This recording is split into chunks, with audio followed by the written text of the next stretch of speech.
Welcome back to Red Dog Farms. Quick update here. I just put in 12 asparagus plants I picked up at Wal Mart for $3.98 for 6. No idea how they're going to do because given the source, but let's find out. They are right here, 6 in one, 6 in the other. Planted them, threw some Miracle Grow on top, and we'll see what happens.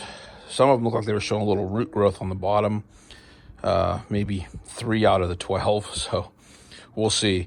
Probably have to transplant them in a year or two because they need a little bit more space than what I'm giving them. But for getting them started for the first year or so, they'll be okay. And if we lose a few, we can just condense down and get that container back for something else. So anyway, that's it. Asparagus planted January, what is today? 28th, I believe, 2021.